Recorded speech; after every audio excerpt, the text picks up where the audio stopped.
Assalamualaikum warahmatullahi wabarakatuh. Perkenalkan, nama saya Firya Fatin dari kelas 2 MA18 dan hari ini saya akan menjelaskan mengenai human relation. Jadi nanti ada beberapa part mengenai human relation yang sudah saya rangkum. So, daripada berlama-lama, langsung aja saya share screen rangkuman yang sudah saya buat dan saya akan menjelaskan kepada kalian.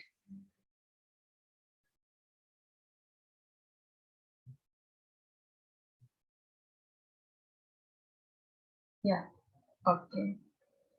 So, this is my PPT, rangkumannya tentang human relation. Jadi di sini ada sekitar 21 halaman mengenai human relation. So, kita langsung mulai aja ya.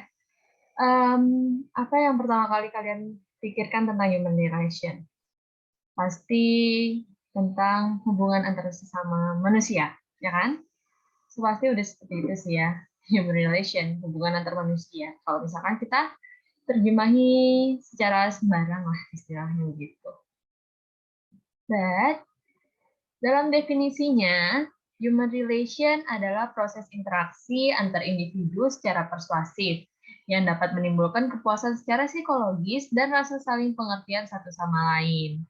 Dan menurut Wursanto, pada tahun 1987, beliau mendefinisikan human relation adalah terjemahan kata hubung kemanusiaan yang bersifat rohaniah dengan memperhatikan aspek-aspek kejiwaan yang ada di diri manusia.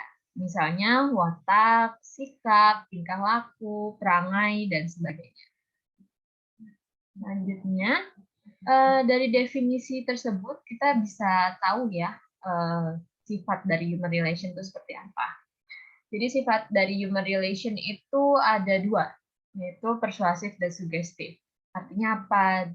Human relation ini memiliki sifat yang mengajak, mendorong, dan memberikan suatu sugesti atau stimulasi terhadap komunikan yang kita ajak berkomunikasi.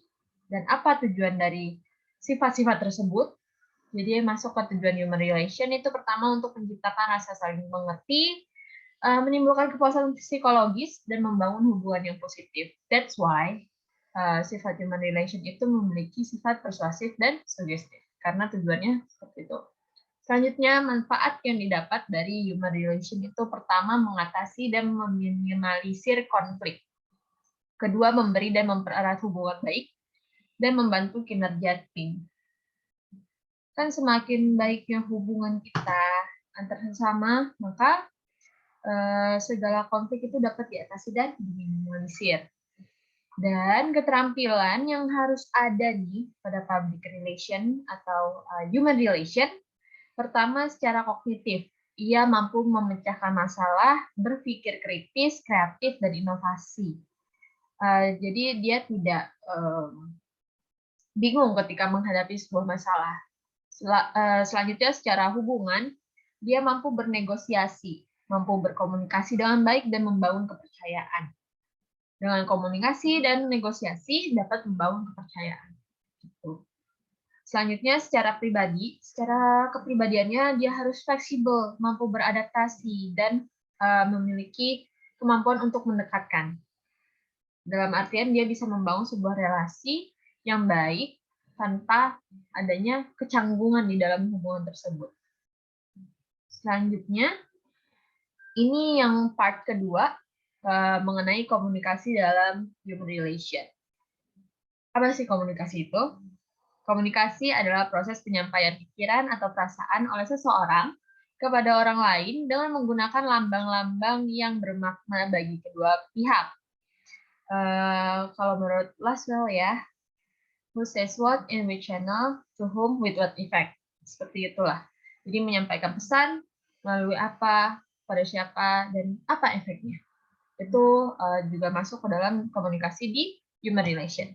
Dan fungsi komunikasi dalam human relation itu adalah untuk meningkatkan gairah kerja, meningkatkan hubungan kerja, mengurangi aspek negatif dan konflik, mengetahui sedini mungkin masalah di dalam organisasi, dan mengetahui sejauh mana faktor psikologis, manajemen, dan sosiologis. Nah, dengan adanya komunikasi kan kita bisa membuka apa ya, cangkang-cangkang yang menjadi tembok di antara komunikator dan komunikan. Itu bisa meningkatkan gairah kerja dan hubungan kerja. Karena kan kita kalau misalkan semakin akrab dengan seseorang, maka orang tersebut akan semakin terbuka dengan kita. That's why komunikasi penting dalam human relation. Selanjutnya di sini ada jenis-jenis komunikasi. Sebenarnya di sini ada 5, duanya di bawah nanti. So yang pertama itu ada komunikasi efektif.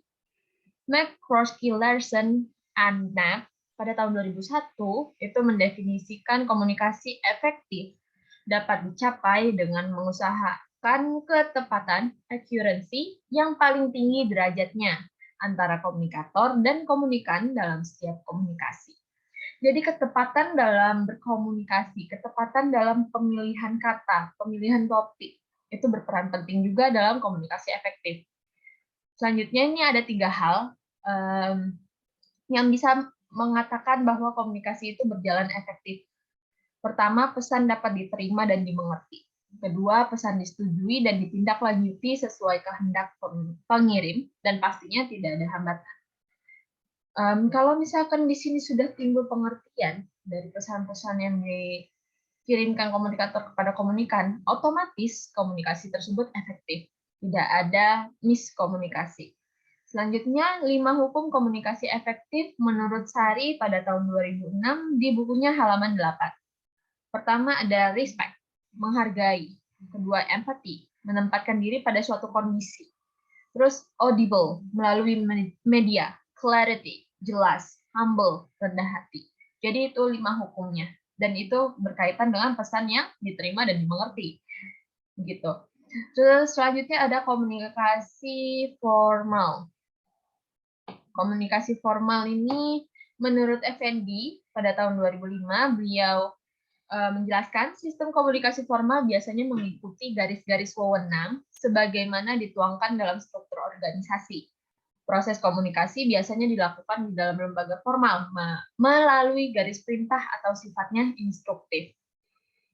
Bisa dibilang ini contohnya mungkin berita ya, acara-acara berita hard news gitu, itu kan sudah ada SOP-nya.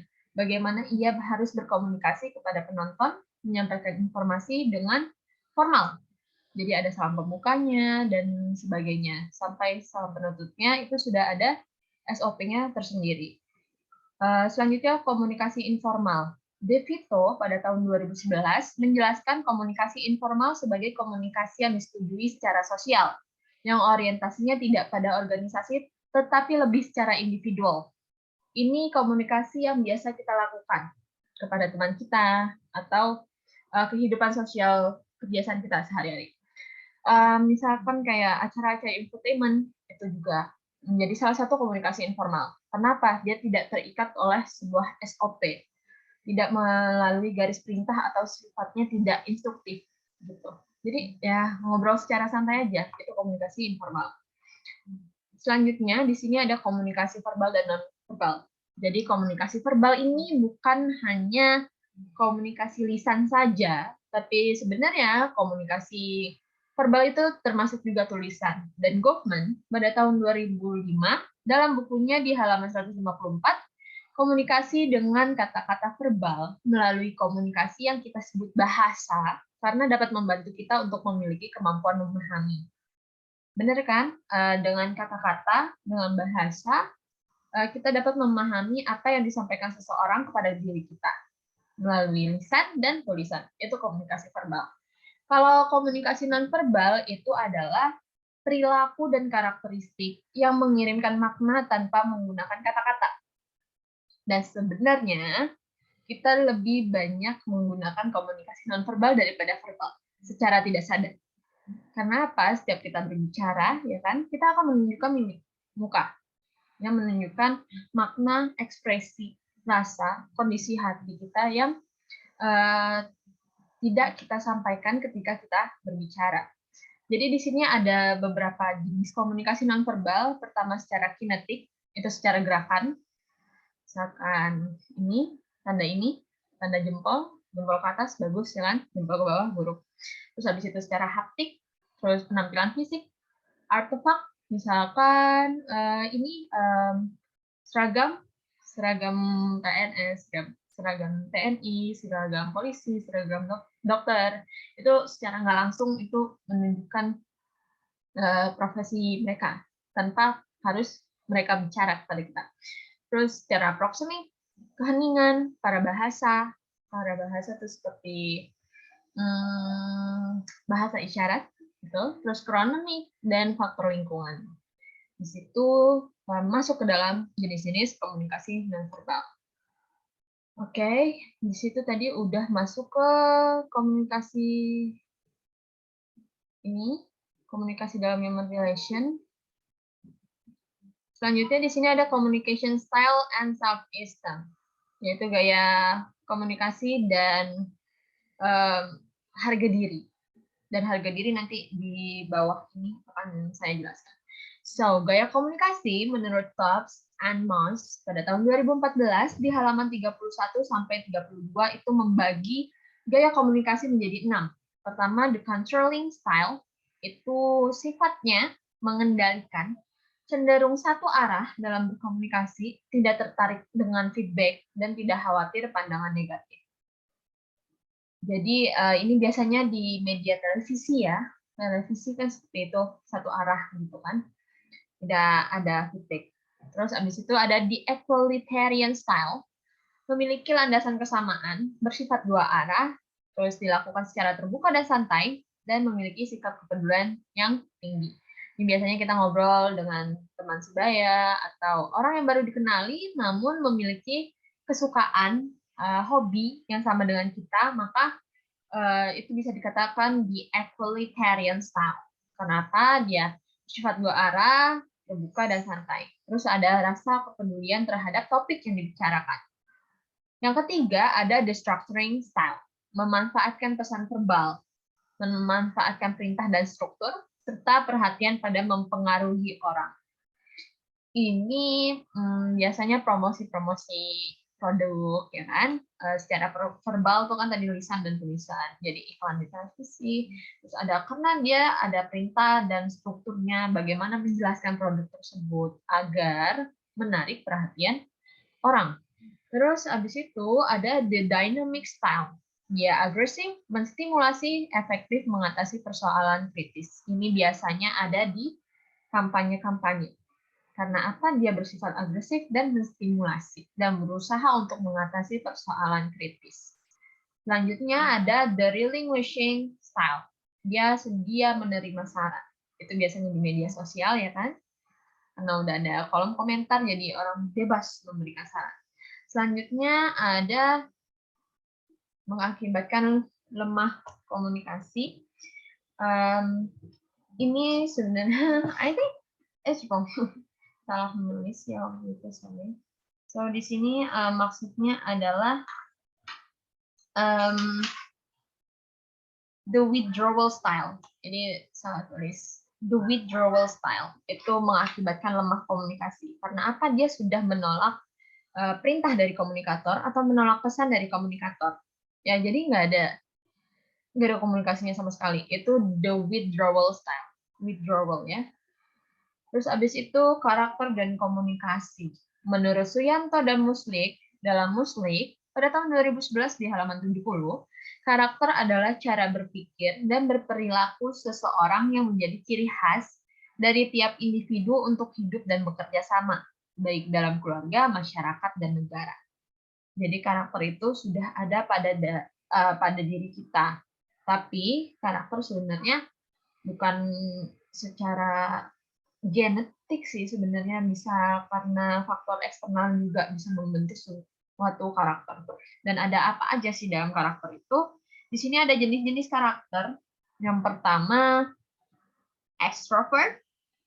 Extrovert ini orangnya suka bergaul, cepat beradaptasi, bicara secara langsung, menjawab pertanyaan, komentar dengan segera, menyambut baik suatu ajakan, serta memastikan hasil dari sebuah rapat misalkan sebelum sebelum ia mengakhiri pembicaraan. Biasanya nih ekstrovert nih orang-orang yang lebih suka bersosialisasi, ya kan? Tidak pemalu lah istilahnya gitu, tidak tertutup. Lawannya ini adalah introvert, orang yang tertutup. Biasanya hanya memahami dunia sendiri. But literally sebenarnya mereka juga paham dunia luar. Terus habis itu individualis, ya sometimes mereka lebih suka bekerja sendiri. Kenapa? Karena mereka sudah bisa menyusun rencana-rencana dengan baik tanpa melibatkan orang lain, tanpa memasukkan konflik di dalamnya. Terus habis itu orientasi terhadap suatu masalah itu secara subjektif. Terus lebih suka di rumah. Itu memang enakan di rumah sih bagi orang introvert. Terus pesan secara tertulis baru bicara. Terus pilih kata-kata yang sesuai. Makanya introvert lebih senang secara tertulis baru berbicara karena dia memilih kata-kata yang sesuai. Agar apa? Agar komunikan yang diberikan pesan dari seorang introvert itu bisa mengerti, paham secara dengan jelas. Terus habis itu memuji hanya seperlunya.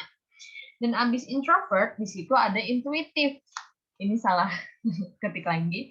Itu intuitif ya, jadi dia bicara hal-hal dengan tema masa depan. Seorang yang intuitif ini senang banget bicara sama tentang masa depan yang akan ia hadapi ke depannya, akan dia gapai, akan dia capai. Jadi tujuan dia itu di masa depan. Jadi dia akan melakukan sesuatu di masa sekarang untuk masa depannya. Terus habis itu senang diajak berpikir kreatif. Dan ajaklah seorang intuitif dalam hubungan yang dinamis dan fleksibel. Selanjutnya ada orang yang perasa. Perasa ini bicaranya teratur, memperhatikan aturan. Karena apa? Karena dia khawatir, feelingnya ia tuh khawatir dengan pesan-pesan yang disampaikan. Terus habis itu mencari tema dengan bahasa rinci, usahakan seperti itu, dan jangan bicara hal-hal yang abstrak dan tidak nyata. Bagi Prasa itu sangat tidak menarik. Selanjutnya orang yang penilai, tidak bicara terlalu banyak, tegas dalam mengambil keputusan, hati-hati dalam berkomunikasi, dan penilaiannya dijadikan pegangan permanen.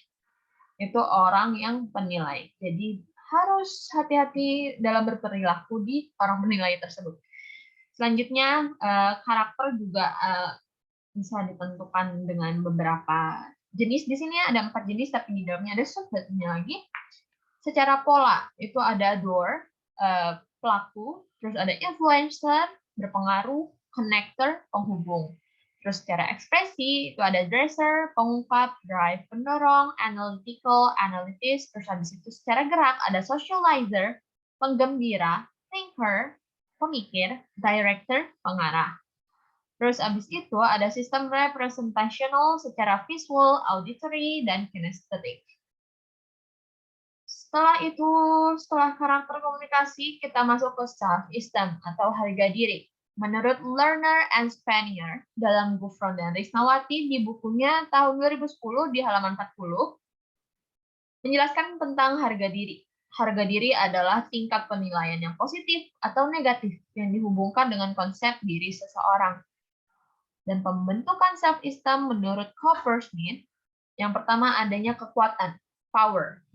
Kedua, keberartian, significance. Terus abis itu kebajikan individu, virtue. Keberhasilan individu, kompetensi.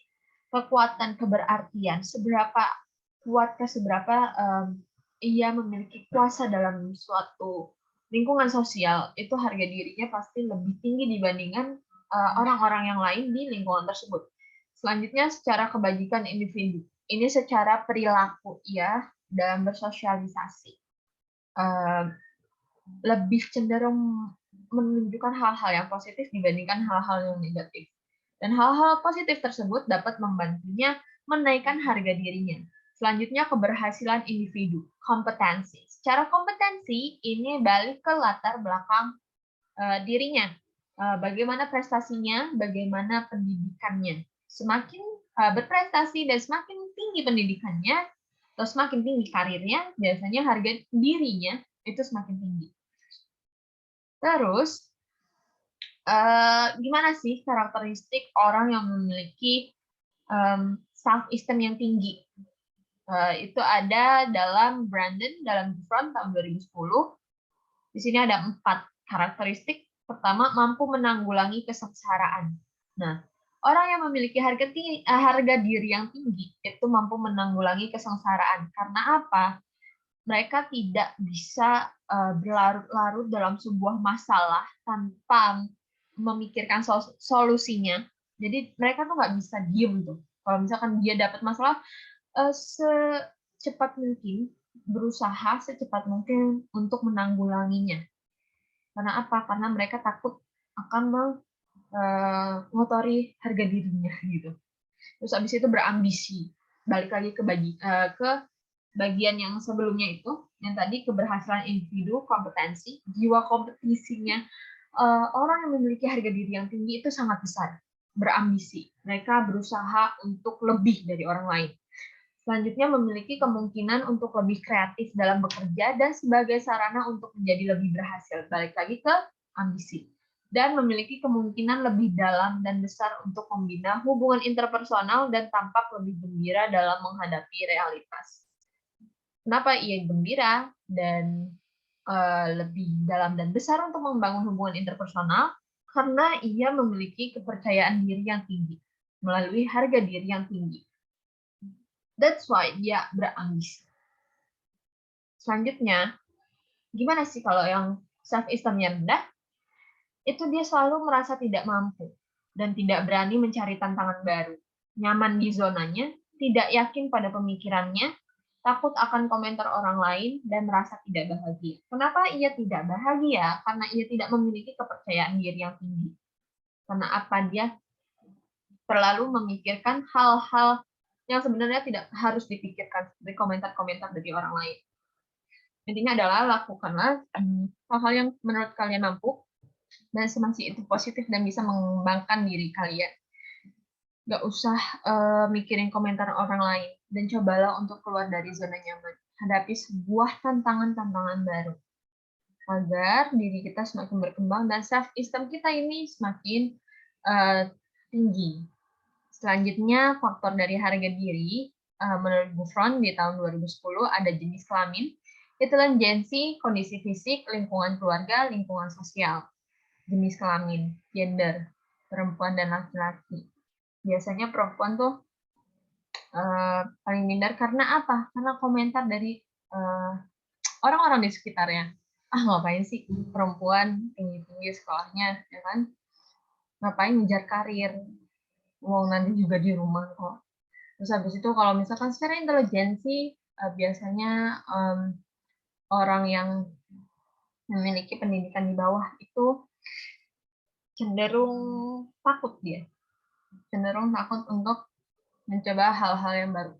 Karena apa? Karena dia sudah minder dengan latar pendidikan yang ia punya. Selanjutnya kondisi fisik.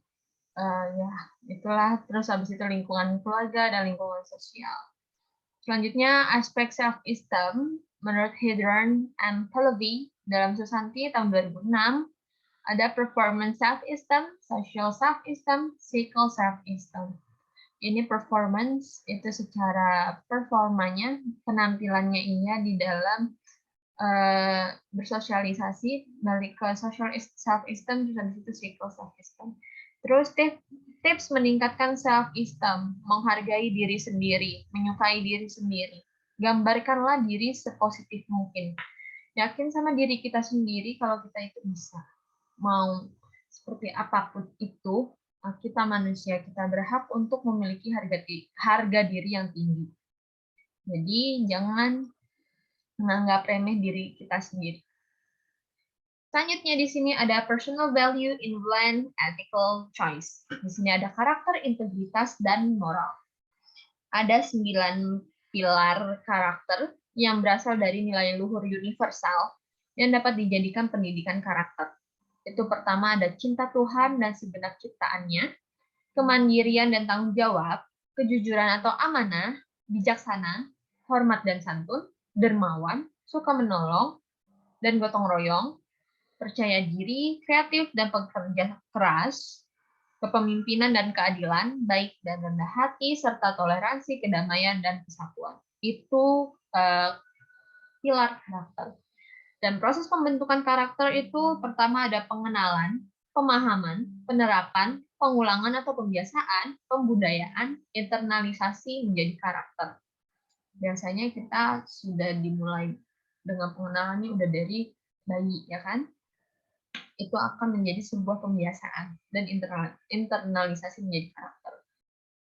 Jadi bisa dikatakan introvert dan extrovert mungkin tergantung dengan ininya, bagaimana ia dikenalkan dengan suatu lingkungan mungkin.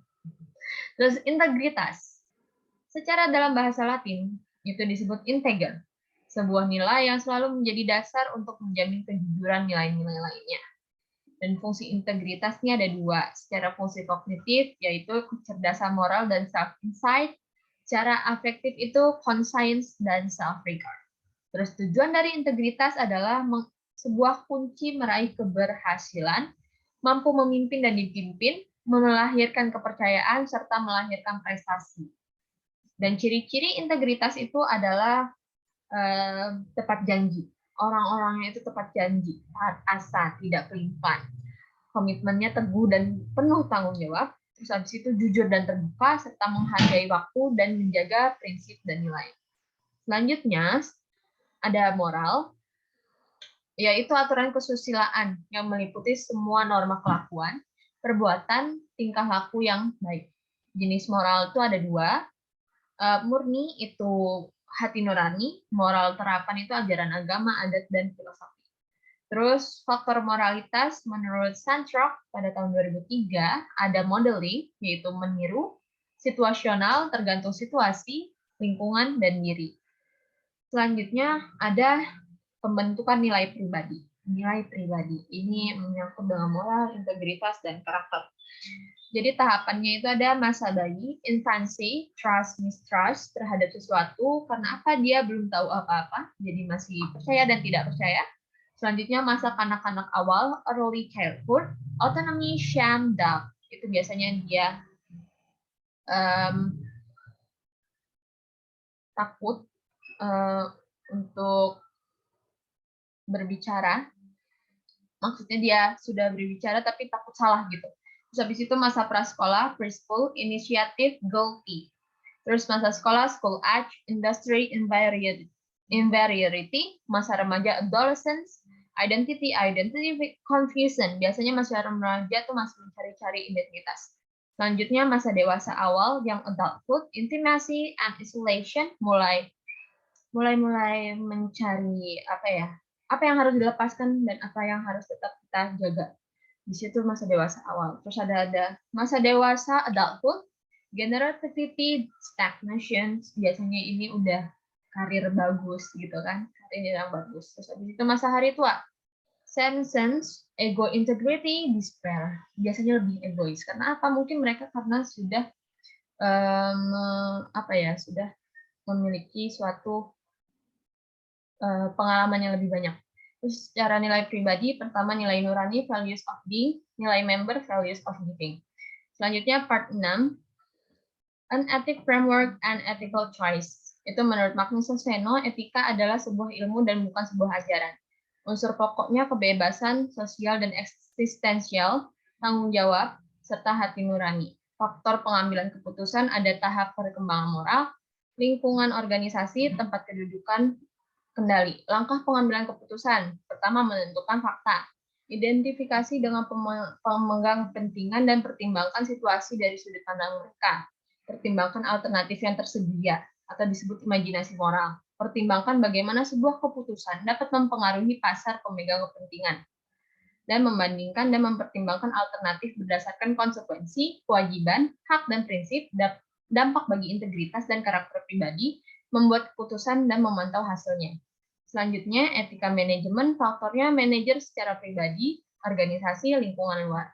Dua pandangan dari tanggung jawab sosial. Pertama, anggap perusahaan merupakan bagian masyarakat. Anggap organisasi bisnis tidak perlu menjalankan tanggung jawab sosial. Karena apa? Bertentangan dengan tujuan ekonomi. Dan perusahaan bisnis itu kan mencari keuntungan. Terus kriterianya, ekonomi, legal, etika, diskresional. Selanjutnya di sini ada attitude can shape your life. Sarnoff dalam Sarwono tahun 2000, beliau menjelaskan mengidentifikasikan sikap sebagai kesediaan untuk bereaksi, disposition to react secara positif favorably atau secara negatif unfavorably terhadap objek-objek tertentu. Terus komponen sikap menurut Abu Hamadi dalam Arifin tahun 2015 di bukunya halaman 127 sampai 128 ada beberapa aspek. Pertama aspek kognitif, secara pikiran itu berwujud pengolahan, pengalaman, pengetahuan, kepercayaan, keyakinan terhadap suatu informasi. Dan secara afektif itu perasaan, berwujud proses rasa seperti ketakutan, kedengkian, simpati, antisipasi, dan sebagainya. Konatif itu perilaku, kecenderungan melakukan sesuatu. Selanjutnya ciri-ciri sikap menurut Gerungan di tahun 2009 halaman 163 sampai 164, sikap tidak dibawa sejak lahir. Sikap dapat berubah-ubah, sikap tidak dapat berdiri sendiri. Objek sikap dapat merupakan satu hal tertentu, sikap mempunyai segi-segi motivasi dan segi-segi perasaan. Jadi sikap itu dapat dibentuk, oke, dan dapat diubah kapanpun itu.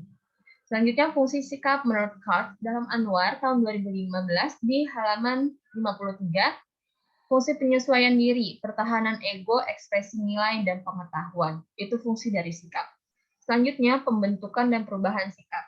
Menurut Sharif and Sharif dalam Hudaria tahun 2003, sikap timbul karena adanya stimulus yang dipengaruhi rangsangan dari lingkungan sosial dan kebudayaan. Dalam perkembangannya, sikap banyak dipengaruhi oleh lingkungan, norma-norma, atau grup. Kulsum dan Jauhar di tahun 2016 halaman 122, sikap dapat terbentuk atau berubah karena adopsi, diferensiasi, integrasi, dan trauma. Itu bisa mengubah sikap. 4 faktor tersebut. Selanjutnya cara mengubah sikap diri sendiri menjadi yang positif ya. Pilihlah kebahagiaan, raihlah optimisme. Pikirkanlah untuk dirimu sendiri dan tetap memiliki pemikiran yang terbuka. Jangan tertutup pada suatu masalah atau suatu hal. Selanjutnya, membantu orang lain mengubah sikap mereka. 2 teknik nih untuk menarik orang ke arah yang kita inginkan. Itu pertama, ubah kondisi yang mendahului perilaku tersebut. Selanjutnya, ubah konsekuensi yang mengikuti perilaku tersebut. Terus, cara meningkatkan sikap anggota atau karyawan dalam sebuah perusahaan atau organisasi. Pertama, meningkatkan dasar interpersonal skill. Misalnya tersenyum, memperhatikan orang lain. Terus, 2, motivasi diri. Lawan rasa takut dan lakukan sesuatu dengan senang. Ketiga, keterbukaan untuk berubah. Team spirit, kesadaran kesehatan, dan kejujuran. Jadi, ini part terakhir dari mengenai tentang human relation itu tadi udah ada beberapa part. Jadi semoga apa yang saya jelaskan dan saya sampaikan pada kalian di video hari ini bisa menjadi bermanfaat kan dan mudah dimengerti. Jadi sekian dari saya. Assalamualaikum warahmatullahi wabarakatuh. Bye bye.